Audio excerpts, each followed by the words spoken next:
মসজিদের ভেতরে জায়গা নাই, বাহিরে সব মানুষ। আসসালামু আলাইকুম, কেমন আছেন সবাই?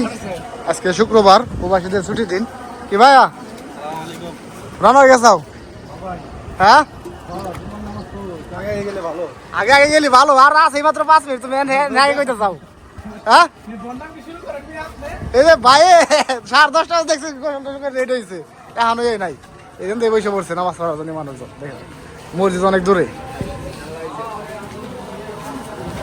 দাঁড়াও। হ্যাঁ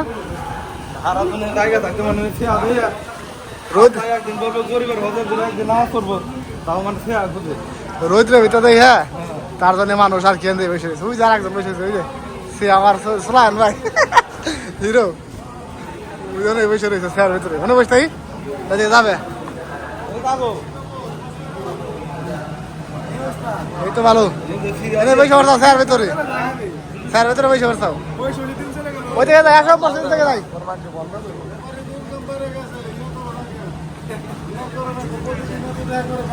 কত টাকা কামায়? প্রতিদিন তো কামায় 1000 রিয়ালের মতো কামায়। পাঠে যাও নাকি? পানি তো বেশি, পানি তো বাহিছিল অনেকটা। আমাকে একটা দাও বাহি। আপনার বাহি, আপনার পানি নেন না, আপনার পানি খান বলা দেবেন আপনি, তাই না? কান থেকে এরিয়া তাকিয়ে দিল। আচ্ছা গ্যাস দেয় তাহলে ভাই, গ্যাস তো খাই। হ্যাঁ গ্যাস তো খান। চলো ওইদিকে চলো, মসজিদের দিকে চলো। না এই জায়গায় এই যে মসজিদের দিকে যাই, মসজিদের দিকে গেলে একটু ওইদিকে সব মানুষ এত দূরে বসে থাকলে বলো।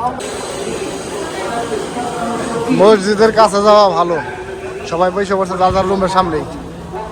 আমি যাই মসজিদের সামনে, এদিকে সব মানুষ যাইতেছে, দেখতে পাচ্ছেন। আজকে শুক্রবার, জুম্মা নামাজ, প্রবাসীদের ছুটির দিন। সবাই আইছে, কিন্তু 40 ডিগ্রি 45 ডিগ্রি গরমের ভিতরে সবাই রোদের ভিতরে দাঁড়াই গেছে, মসজিদের জায়গা নাই। এটাই আর কি প্রবাস জীবন।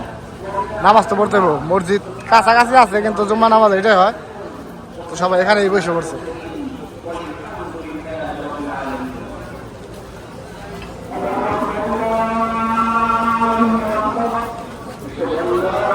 শুরু হয়ে গেছে,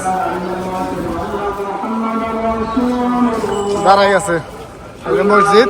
মসজিদের ভেতরে জায়গা নাই, বাহিরে সব মানুষ। আমারও দাঁড়াল্লা করে জায়গা নাই।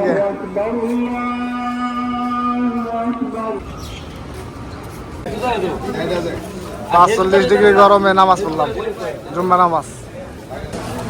সূর্য একবারে পুরো মাথার উপর। 45 ডিগ্রি গরমের ভিতরে সবাই বাইরে নামাজ পড়লাম। মসজিদে জায়গা নাই, মানুষজন বেশি শুক্রবার দেখে। এখন যাইতেছি রুমে, নামাজ শেষ। গরমে গাইমে গেছি গা প্রচুর।